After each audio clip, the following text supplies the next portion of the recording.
السلام علیکم ورحمۃ اللہ وبرکاتہ۔ ناظرین، آپ دیکھ رہے ہیں یا ایھا الذین آمنوا سیریز۔ یا ایھا الذین آمنوا سیریز کے نام سے ہم اس سے پہلے ایک قسط جس میں قرآن مجید ترجمے کے ساتھ پڑھنے کی اہمیت کو بیان کر چکے ہیں، یہ دوسری قسط ہے جس میں ہم یا ایھا الذین آمنوا کے پہلے مقام کو ترجمہ اور تشریح کے ساتھ بیان کریں گے۔ سورہ بقرہ کی آیت نمبر 104 پہلا پارہ ہے۔ اللہ رب العزت نے یہاں پر یا ایھا الذین آمنوا کے ساتھ ایمان والوں سے ڈائریکٹ خطاب کیا ہے اور یہ فرمایا کہ یا ایھا الذین آمنوا، اے ایمان والو، لا تقولوا راعنا، راعنا مت کہو، راعنا کا قول نہ کرو، راعنا کا لفظ استعمال نہ کرو، وقولوا انظرنا، اور تم انظرنا کہو، انظرنا کا لفظ استعمال کرو، واسمعوا، اور پہلے ہی غور سے سن لیا کرو، وللکافرین عذاب علیم، اور کافروں کے لیے دردناک عذاب ہے۔ اس آیت مقدسہ کا شان نزول کچھ اس طرح ہے، اس کی بیک گراؤنڈ کچھ اس طرح ہے کہ نبی پاک صلی اللہ تعالیٰ علیہ وسلم جب صحابہ کرام کو واعظ و نصیحت اور ارشاد فرماتے، کچھ بیان فرماتے، اگر کسی صحابی کو، کسی مومن کو حضور کی بات سمجھ نہ آتی، وہ مسئلہ پوری طرح واضح نہ ہو پاتا، تو اس وقت وہ یوں عرض گزار ہوتے کہ راعینا، یا رسول اللہ راعینا، اے اللہ کے رسول ہماری رعایت کیجئے، یعنی بات کو دوبارہ دہرا دیجئے، بات ہمیں ابھی تک پوری سمجھ نہیں آئی، بات کی مزید وضاحت کیجئے۔ تو وہ راعینا کا مطلب ہے کہ ہماری رعایت کیجئے، لیکن اسی لفظ کا معنی یہود کی لینگویج کے اندر، یہود کی لغت کے اندر وہ ایک غلط اس کا معنی تھا، جس کا معنی اے خطا کار، اے غلطی کرنے والے، اس طرح کے بیان کیے جاتے ہیں۔ اسی طرح بعض اہل لغت نے یہ بھی کہا ہے کہ یہودی نبی علیہ الصلوۃ والسلام کی بارگاہ میں بیٹھ کر، اسی طرح منافق وہ جب بیٹھتے تو اسی لفظ کی آڑ میں وہ اپنے معنی کو ادا کرتے، یعنی لفظ یہی بولتے راعینا، لیکن اپنا جو معنی تھا، غلط معنی، وہ مراد لیتے تھے۔ اسی طرح منافقین بھی وہ راعینا اس کو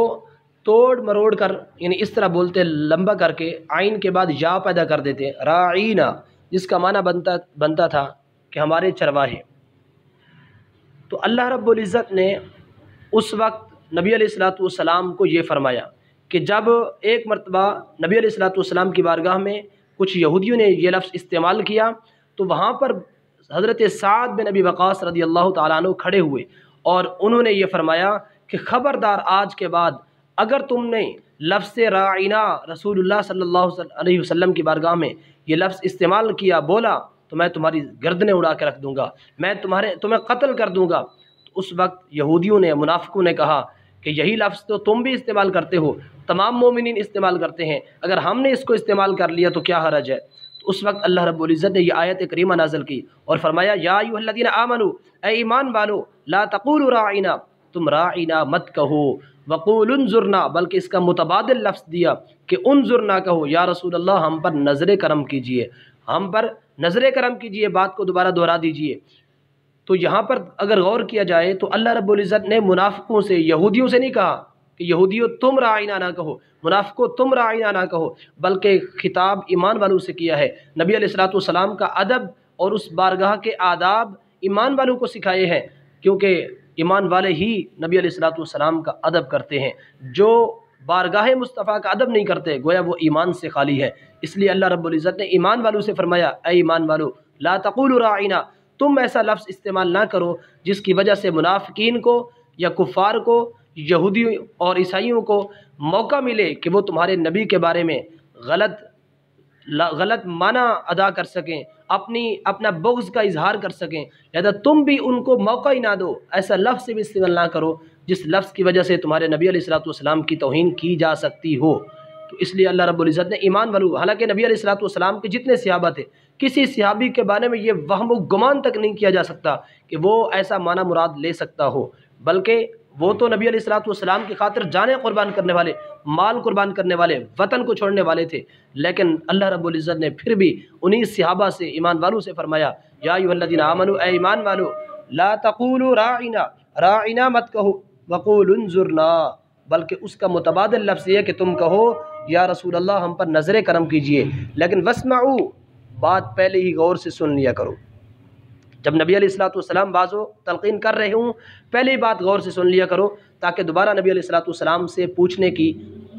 زحمت ہی گوارا نہ ہو، نبی علیہ الصلوۃ والسلام کو یہ دوبارہ بیان کرنے کی زحمت نہ ہو۔ وَلِلْكَافِرِينَ عَذَابٌ عَلِيمٌ، اور کافروں کے لیے دردناک عذاب ہے۔ اس کو اگر ہم غور سے دیکھیں تو اللہ رب العزت نے خطاب ایمان والوں سے کیا، آداب ایمان والوں کو سکھائے ہیں، لیکن ساتھ یہ کیوں فرمایا کافروں کے لیے دردناک عذاب ہے؟ تو اس سے ایک نقطہ مفسرین یہ اخذ کرتے ہیں کہ جو شخص ایمان والا ہونے کے باوجود، مسلمان ہونے کے باوجود، اگر نبی علیہ الصلوۃ والسلام کی بارگاہ میں ذرا سے بھی بے ادبی کا شائبہ رکھنے والا لفظ استعمال کرے گا تو وہ بھی کافر ہو جائے گا، وہ بھی دائرہ اسلام سے خارج ہو جائے گا۔ اس لیے اللہ رب العزت نے فرمایا کافروں کے لیے دردناک عذاب ہے۔ جو مصطفیٰ کریم علیہ الصلوۃ والسلام کے بارگاہ کے ادب کا لحاظ نہیں رکھے گا، گویا وہ شخص دائرہ اسلام سے خارج ہو جائے گا۔ یہ اللہ رب العزت نے اپنے محبوب علیہ الصلوۃ والسلام کے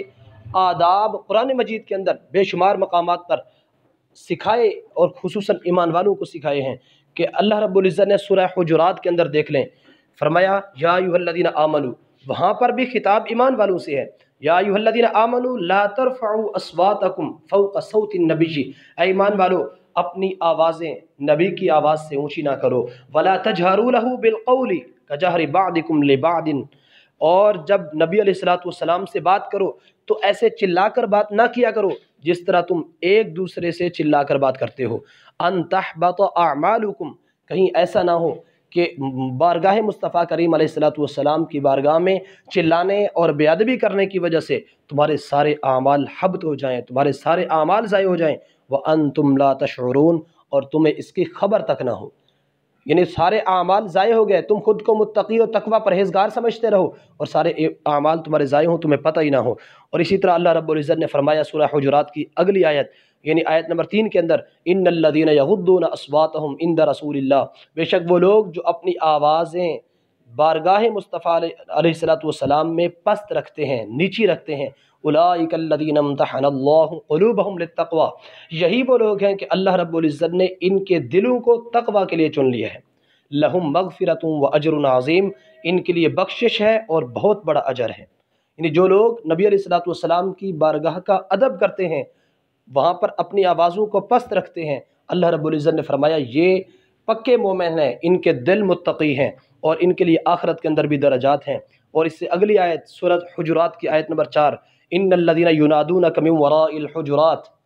کہ ایک مرتبہ کچھ لوگ آئے نبی علیہ الصلوۃ والسلام کو باہر سے بلانے لگے، یعنی آوازیں دے کر باہر سے بلایا، تو اس وقت اللہ رب العزت نے فرمایا وہ لوگ جو حجروں کے پیچھے آ کر اونچی آواز سے نبی علیہ الصلوۃ والسلام کو پکارتے ہیں،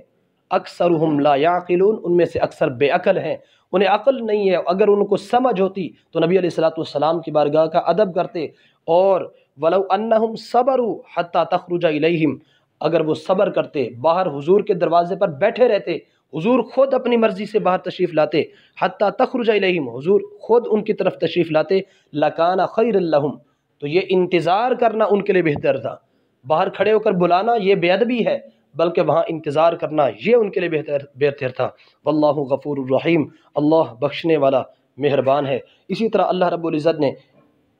سورہ المجادلہ کی آیت نمبر 12 کے اندر ارشاد فرمایا یا ایھا الذین آمنوا، اے ایمان والو، اذا ناجیتم الرسول فقدموا بین یدی نجواکم صدقہ، جب تم نے نبی علیہ الصلوۃ والسلام سے بات کرنی ہو، جب آہستہ سے کوئی بات کرنا چاہو، سرگوشی کرنا چاہو، تو پھر اس بات کرنے سے پہلے، اپنی عرض پیش کرنے سے پہلے صدقہ کیا کرو، پہلے صدقہ دو، پھر حضور علیہ الصلوۃ والسلام سے بات کرو، ذالک خیر لکم، یہ تمہارے لیے بہتر ہے، واطہر، اور یہ تمہارے لیے بہت زیادہ ستھرا ہے، فإن لم تجدوا، ہاں اگر تمہارے پاس صدقہ نہ ہو، یعنی اتنی چیز دینے کے لیے نہ ہو، فإن اللہ غفور الرحیم، بس اللہ بخشنے والا مہربان ہے۔ اگرچہ اللہ رب العزت نے اس صدقہ دینے کے حکم کو بعد میں اٹھا لیا، اگلی آیت کے اندر اس کو اٹھا لیا، لیکن یہ واضح فرما دیا کہ مصطفیٰ کریم علیہ الصلوۃ والسلام کی بارگاہ کا ادب کا تقاضا یہ ہے کہ جب وہاں پر بات بھی کرنی ہو تو پہلے صدقہ دو پھر بات کرو، اور نبی علیہ الصلوۃ والسلام کی بارگاہ میں اپنی آوازوں کو پست رکھو، نیچے رکھو، اور حضور علیہ الصلوۃ والسلام اگر گھر میں ہوں تو وہاں باہر کھڑے ہو کر یعنی آواز نہ دو، دستک نہ دو، بلکہ حضور اپنی مرضی سے باہر تشریف لائیں پھر بات کرو، اور ایسا لفظ بھی استعمال نہ کرو جس لفظ کی وجہ سے منافقین یا کفار کو موقع مل سکتا ہو کہ وہ اسی لفظ کی آڑ میں نبی علیہ الصلوۃ والسلام کی بے ادبی کریں۔ تو یہ بارگاہ مصطفیٰ کریم علیہ الصلوۃ والسلام کے وہ آداب ہیں جو اللہ رب العزت نے قرآن مجید کے اندر ایمان والوں کو سکھائے ہیں۔ دعا ہے اللہ رب العزت تمام ایمان والوں کو، تمام امت مسلمہ کو، تمام انسانیت کو بارگاہ مصطفیٰ کریم علیہ الصلوۃ والسلام کے آداب سیکھنے اور اوروں کو سکھانے کی توفیق عطا فرمائے۔ وما علیہ الا البلاغ۔ جتنا ہو سکے اس پیغام کو آگے شیئر کریں، ہو سکتا ہے آپ کے شیئر کرنے کی وجہ سے کوئی ایک شخص بھی قرآن مجید کی طرف مائل ہو جائے تو یہ آپ کی دنیا اور آخرت کے لیے یہ باعث نجات ہوگا۔ اللہ رب العزت ہم سب کا حامی و ناصر ہو۔ ملتے ہیں اگلی آیت کے اندر کہ جہاں پر اللہ رب العزت نے یا ایھا الذین آمنوا سے مسلمانوں کو خطاب فرمایا ہے۔